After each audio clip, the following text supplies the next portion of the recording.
చీరను మొత్తం ఒకసారి విప్పి చూపిద్దామని జెప్పి చిన్న లాంగ్ వీడియోలాగా తీస్తున్నా అనమాట.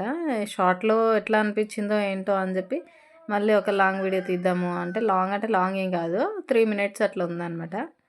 శారీ కలర్ అయితే అట్లుంది. కింద బార్డర్ వచ్చేసి మనకి సిల్వరు కొంచెం గోల్డ్ మిక్స్‌డ్‌లో ఉందనమాట. అనిపిచ్చింది నాకు. వాళ్ళు మడత పెట్టిన పెడతాం మనకి రాదు కదా! అందుకోసమే అని జెప్పి విప్పాలా వద్దా అనుకుంటున్నా నేను. కానీ బ్లౌజ్ కుట్టేది తప్పదు. మళ్ళీ కొంగులు అంతా ఉంటాయి గదా!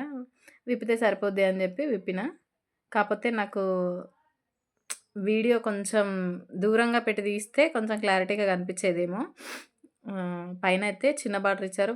కింద పెద్ద బార్డర్ ఇచ్చారు. బ్లౌజు మనకి కొంగు కొంచెం సేమ్‌గా ఇచ్చారనమాట. వేసుకొని చూస్తే బానే ఉంది అని అనిపిచ్చింది నాకు. కానీ ఫంక్షన్‌లో కట్టుకున్నాక చాలా అనిపిచ్చింది. మా చెల్లెకి యాక్చువల్‌గా నచ్చలేదు ఆమెకు ఫస్ట్. కట్టుకున్న తర్వాత నచ్చింది. దాని మీదకి బ్లౌజ్ అయితే ఇది తీసుకున్నాం మొత్తం మేము. క్రీమ్ కలర్‌లో తీసుకున్నామనమాట. ఇది కూడా సేమ్ గోల్డ్ అండ్ సిల్వర్ మిక్స్‌డ్‌లో మనకి క్రీమ్ కలర్ ఉందనమాట. కింద హ్యాంగింగ్స్ వచ్చాయి. అంటే మనకి పూసలొస్తున్నాయి గదా! బ్లౌజ్‌లకి ఇప్పుడు అట్లా. అవొచ్చాయన్నమాట. ఫుల్ వర్క్ అనమాట హ్యాండ్‌కి. టోటల్ ఆ బ్లౌజ్ ఎంత అంటే 1450 రూపీసే ఏమో పడింది. నాకైతే వర్తబుల్ అనిపిచ్చింది.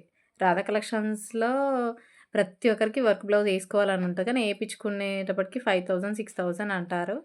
కానీ రాధా కలెక్షన్‌లో వర్తబుల్ అనిపిచ్చి ఇగ మేమైతే ఈ బ్లౌజు, ఆ శారీ, ఇంకొక శారీ కూడా తీసుకున్నాము. 2 తీసుకో ఏం కాదు ఉండని దేనికైనా అవసరం వస్తది అనంటే, సరే అని చెప్పి తీసుకున్నా అనమాట. బ్లౌజ్ టోటల్ అయితే ఇది.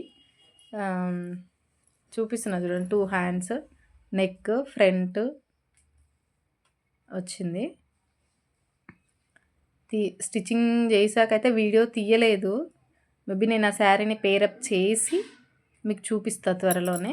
అంటే నేను ఏమంటారు దాన్ని కట్టుకొని చూపిస్తే మీకు కూడా అర్థమవుతుంది. ఇదొక శారీ అనమాట.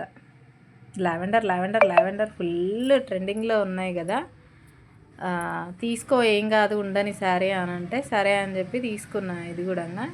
ఇది ఎంతో పడింది శారీ 25 ఎంతో పడింది మేబీ. నాకంత ఐడియా లేదు. పళ్ళు పాట అనమాట అది. వచ్చేసి బ్లౌజు. అంతా బాగానే వచ్చింది. కానీ దాని బ్లౌజ్ అయితే నేనేం కుట్టలేదు. డైరెక్ట్ అట్లే ఇచ్చేసిన. ఎందుకంటే కుట్టి పెడితే కడుతూనే ఉంటాము. అది ఏ టైంకి అవసరం వస్తదో అని చెప్పి బ్లౌజ్ అయితే కుట్టలేదు. అట్లనే పంపించేసిన. ఆల్మోస్ట్ షాపింగ్ అంతా నేనే చేస్తూ ఉంటా మా చెల్లెలకి. ఇది వచ్చేసి బిల్. మనకి బిల్ పేపర్ ప్రతి ఒక్క దగ్గర ఇస్తారు కదా! ఇది కూడా వాళ్ళు అట్లే ఇచ్చారు. ఆల్మోస్ట్ మేము షాప్ నుంచి తిరిగి వచ్చేసరికి 10 అయిందనుకుంటా. ఆ టైం వరకి వాళ్ళు పాపం బానే అంటే అందులో వర్క్ చేసేవాళ్ళు అంతా ఉన్నారు. శారీని పేరప్ చేసి చూపిస్తా మీకెట్లా ఉంది ఏంటి అనేది. త్వరలోనే పెడతా ఆ వీడియో.